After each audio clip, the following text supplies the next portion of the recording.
बिस्मिल्लाहिर्रहमानिर्रहीम।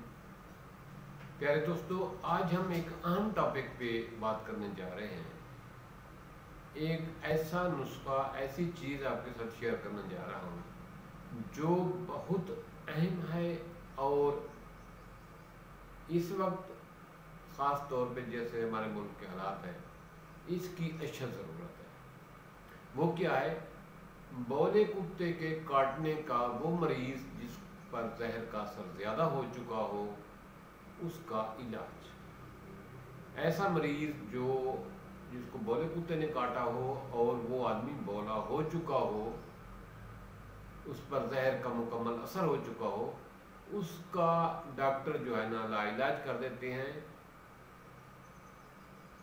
वो मरने के करीब पहुंच जाता है। ऐसे मरीज़ के लिए मैं आज एक ज़बरदस्त किस्म का और आसान किस्म का नुस्खा लाया हूँ, एक चीज़ लाया हूँ जिसको आप घर बैठे खुद तैयार करके मरीज़ को इस्तेमाल करा सकते हैं। ये आपके लिए बहुत मुफीद है और उस बौले कुत्ते के काटे हुए आदमी जो बौला हो चुका है, उसकी ज़िंदगी महफूज हो सकती है।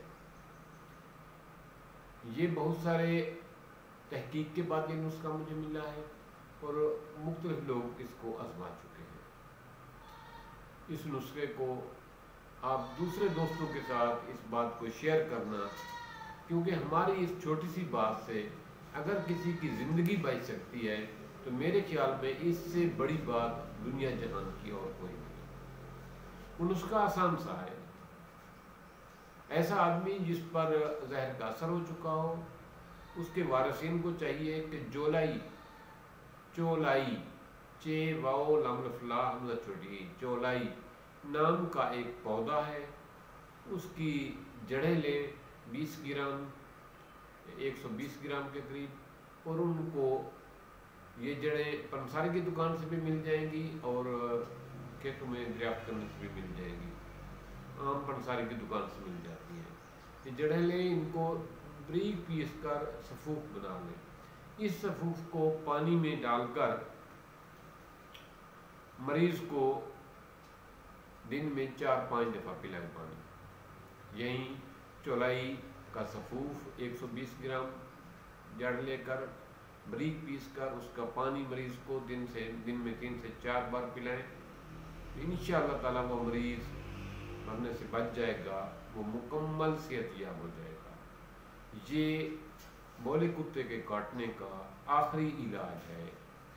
इससे ऐसा मरीज़ जो मौत के करीब पहुंच चुका हो, वो इस नुस्खे को इस्तेमाल करे, उसके वारिसीन इस नुस्खे को इस्तेमाल करें तो इंशाअल्लाह ताला वो मरीज़ सेहतयाब होगा। क्योंकि ये बहुत तहकीक के बाद मुझे ये नुस्खा मिला है, ये चीज़ मिली है। ये कुदरती चीज़ है, कुदरती जड़ी बूटी है। इसमें आपने कोई चीज़ शामिल नहीं करनी, कोई केमिकल प्रोसेस नहीं है। इसको हर आदमी बड़ी आसानी और सहूलत के साथ इस्तेमाल कर सकता है।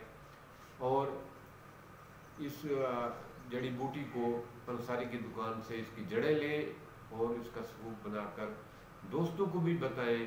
हो सकता है आपके किसी शहर से किसी दूसरे मुल्क में कुछ दूसरे शहर में रहने वाले किसी आदमी का भला हो जाए, किसी आदमी की ज़िंदगी महफूज हो जाए, किसी की ज़िंदगी में आसानी पैदा हो जाए, तो वो दुआ दें। थैंक्स। दुआ में याद रखिए। मिलते हैं एक नए टॉपिक।